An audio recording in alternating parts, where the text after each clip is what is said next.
ኢየሱስ ጌታ ነው። እንጸልያለን። ኢየሱስ ጌታ ነው። ኢየሱስ ጌታ ነው። ቤተክርስቲያን የምትታወቀው በጸሎት ነው። በቃ የተጀመረችው በጸሎት ነው። ይገርማችኋል። ኢየሱስ ካረገ በኋላ ምንድነው ያላቸው? ከማረጉ በፊት ምንድነው ያላቸው? በኢየሩሳሌም ቆዩ፣ መንፈስ ቅዱስ እስከሚመጣ ድረስ በኢየሩሳሌም ቆዩ አላቸው። ከዛ የሆነው ምንድነው? ሐዋርያት ሥራ ምዕራፍ 2 ላይ በዓለ ሃምሳ የተባለውን ቀን በደረሰ ጊዜ ሁሉም በአንድ ልብ ሆነው አብረው ሳሉ ይጸልዩ ነበር። ኢየሱስ ጌታ ነው። ኢየሱስ ጌታ ነው። የቤተ ክርስቲያን ታሪክ ይሄ ነው። በቃ ከቤተ ክርስቲያን የምንማረው ነገር ይሄ ነው። እንደዚህ ይላል። በተለይ ሐዋርያት ሥራ ምዕራፍ 1 ላይ ደግሞ እንደዚህ ብሎ ይናገራል። ከቁጥር 12 ጀምሮ በዚያም ጊዜ ደብረ ዘይት ከሚባለው ተራራ ወደ ኢየሩሳሌም ተመለሱ። እርሱም ከኢየሩሳሌም የ7 መንገድ ያህል የራቀ ነው። በገቡም ጊዜ ወደሚኖሩበት ሰገነት ወጡ። ጴጥሮስና ዮሐንስ፣ ያዕቆብም፣ እንድርያስም፣ ፊልጶስም፣ ቶማስም፣ በርተሎሜዎስም፣ ማቴዎስም፣ የእልፍዮስ ልጅ ያዕቆብም፣ ቀናተኛ የሚባለው ስምዖንም፣ የያዕቆብ ልጅ ይሁዳም፣ እነዚህ ሁሉ ከሴቶችና ከኢየሱስ እናት ከማርያም ከወንድሞቹ ጋር በአንድ ልብ ሆነው ለጸሎት ይተጉ ነበር ይላል። ኢየሱስ ጌታ ነው። ኢየሱስ ጌታ ነው። በዛ በሐዋርያት ሥራ ላይ ያለው ነገር ሁሉ ስትመለከቱ በማጂክ የመጣ አይደለም። እንደው በቃ በዊሽ ያረጉ እንደው በቃ እንመኛለን ብለው የመጣ ሳይሆን ምንድነው ያደረጉት? በኢየሩሳሌም ቆዩ እንዳላቸው በኢየሩሳሌም ቆይተው ምን ያደርጉ ነበር? ይጸልዩ ነበር። በቃ ይጸልዩ ነበር። በዚያም ወራት ጴጥሮስ 120 በሚያሉ ሰዎች መሃል አብረው በነበሩ ወንድሞች መካከል ተነስቶ አለ ብሎ ይናገራል። ከዛ በኋላ ነው ምዕራፍ 2 ላይ ምን ብሎ ነው የሚናገረው? ከዛ በኋላ በዓለ ሃምሳ የተባለው ቀን በደረሰ ጊዜ ሁሉም በአንድ ልብ ሆነው በሰገነት ላይ ሆነው አብረው ሳሉ እየጸለዩ ሳሉ መንፈስ ቅዱስ መጣ። ኢየሱስ ጌታ ነው። በቃ እግዚአብሔር ይወላችሁ። እግዚአብሔር በጸሎት ውስጥ ያስቀመጠው ፖቴንሻል እምቅ ጉልበት ይወላችሁ። በጸሎት ውስጥ የተቀመጠው እምቅ ጉልበት በጣም ኃያል ነው። በጣም ኃያል ነው። አሁን ኃያላን ሀገሮች እርስ በርሳቸው በጦርነት ሲቆራቆሱ፣ ቦምብ ሲጣጣሉ፣ በቃ ከፍተኛ ውድመት ሲደርስ ስናይ እግዚአብሔር በቤተ ክርስቲያን ውስጥ ካስቀመጠው ኃይል አንፃር እቺ ዕቃቃ ጨዋታ በሏት፣ ዕቃቃ ጨዋታ ነች። ለምን? የጻድቅ ሰው ጸሎት በስራው እጅግ ኃይል ታደርጋለች። ሐዋርያው ደግሞ ሲናገር ምን አለ? ምንም እንኳን እንደ ሰው ልማድ ብንመላለስ፣ ቢርበንም ቢጠማንም ቢደክመንም ብንወጣም ብንገባም ሥራ ብንሄድም ፀሐይ ቢመታንም ምን ብንል አለ፣ ነገር ግን እንደ ሰው ልማድ አንዋጋም።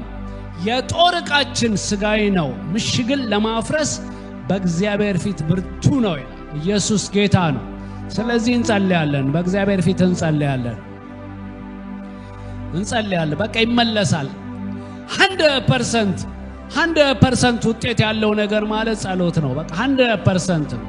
100% ፍሬያማ ነው። ያንን ነው ምናምነው። የእግዚአብሔርን ቃል ነው ምናምነው። ሌላ ምናምነው ነገር የለም። ሁኔታን አናምንም። የእግዚአብሔርን ቃል እናምናለን። ተመልከቱ፣ በሐዋርያት ሥራ ምዕራፍ 5 ላይ ባሰሯቸው ጊዜ መልአኩ አስወጣቸው። ሲጸልዩ መልአኩ አስወጣቸው። ከዛ ደግሞ ኖ አላመኑም። አሁንም የጸሎትን ኃይል አላመኑ። ስለዚህ ምን አሉ? ኖ 16 ወታደሮች ያስፈልጋሉ አሉ። 16 የጸሎትን ኃይል ሊቋቋሙ እኮ ነው 16 ወታደሮች። ከዛ 16 ወታደሮች አድርገው እየተጸለየ ጴጥሮስ ወደ ህብረቱ መጣ። ኢየሱስ ጌታ ነው። ኢየሱስ ጌታ ነው። እንኳን 16 ወታደር አይደለም 1 ሚሊዮን ወታደር የጸሎትን ኃይል አይችሉም። ኢየሱስ ጌታ ነው። ኢየሱስ ጌታ ነው። ኢየሱስ ጌታ ነው። ምክንያቱም ከኛ ጋር ያሉት በጠላት ጋር ካሉት ይበልጣሉ። ኢየሱስ ጌታ ነው። በእግዚአብሔር ፊት እንጸልያለን። በቃ እንጸልያለን። ደስ ይለናል። ወደዚህ ስንመጣ ደስ ይለናል። በቃ ደስ ብሎን ነው የምንመጣው። ለምን? ስራ ልንሰራ። ምን አይነት ስራ? መንግስታዊ ስራ ልንሰራ። ዝም ብሎ ተራ ስራ አይደለም። እንደ ሰው ልማድ አይደለም ምንሰራው። ኖ መንግስታዊ ስራ ልንሰራ፣ ልንለውጥ፣ ልናስተካክል፣ በምድር ላይ የእግዚአብሔርን ሐሳብ ልናስፈጽም፣ በዚህ በሆስታይል በሆነ ጠላት በሆነ ምድር ላይ የእግዚአብሔርን ሐሳብ እናስፈጽማለን። ወደደም ጠላም የእግዚአብሔርን ሐሳብ እናስፈጽማለን። የእግዚአብሔርን ፈቃድ በምድር ላይ ኢንፎርስ እናረጋለን፣ እናስገድዳለን። ኢየሱስ ጌታ ነው። ለዛ ነው የጻድቅ ሰው ጸሎት በስራዋ እጅግ ኃይል ታረጋለች አለ። በቃ እጅግ ኃይል ታረጋለች። በቃ እጅግ ኃይል ታረጋለች አለ። እንጸልያለን። ኢየሱስ ጌታ ነው። በጸሎት ምን ጀምረው በምንድነው? ለዚህ ለምንኖርበት መንግስት እንጸልያለን። እኛ ነን ኃላፊነት ያለብን። በቃ እኛ መለወጥ እንችላለን፣ መስራት እንችላለን፣ መለወጥ እንችላለን፣ መለወጥ እንችላለን፣ መደገፍ እንችላለን። የእግዚአብሔርን ሐሳብ እንዲያረጉ ነገስታትን ማስደረግ እንችላለን። አጥብቆ ይጸለይ ነበር አለ። ይሄ በቃ ልፍስፍስ ያለ አይደለም። ኖ በስልጣን የሆነ ማለት ነው። አጥብቆ ይጸለይ ነበር አለ። አጥብቆ እንደው አይሆን ይሆን በሚል አይደለም። ኖ መሆን አለበት በሚል ይጸለይ። አጥብቆ ይጸለይ። አጥብቆ መለቀቅ አለበት። ኢየሱስ ጌታ ነው። ኢየሱስ ጌታ ነው። ስለዚህ መንግስት እንጸልያለን። ስለዚህ መንግስት፣ ስለምንኖርበት መንግስት መጽሐፍ ቅዱስ ሲናገር በጢሞቴዎስ ላይ ምን ብሎ ነው የሚናገረው?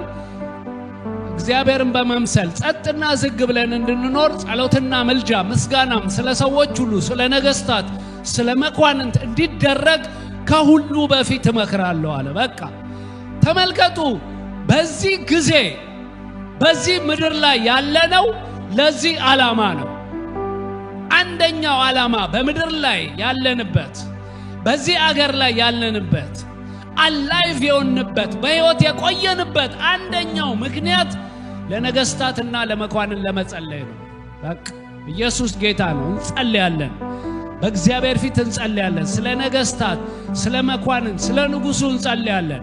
የእግዚአብሔርን ሐሳብ ያስተናግድ ዘንድ በእግዚአብሔር ፊት እንጸልይለታለን። የዚህ ህዝብ ነገር ያለው በእኛ እጅ ነው። መጽሐፍ ቅዱስ ነው የሚለው። በቃ ጸጥና ዝግ ብለን እንድንኖር ጸሎትና ምልጃ ምስጋናም ስለ ሰዎች ሁሉ፣ ስለ ነገስታት፣ ስለ መኳንንት እንዲደረግ ከሁሉ በፊት እመክራለሁ። በቃ በትጋት ኃላፊነታችንን እንወጣለን፣ እንጸልያለን። ኢየሱስ ጌታ ነው።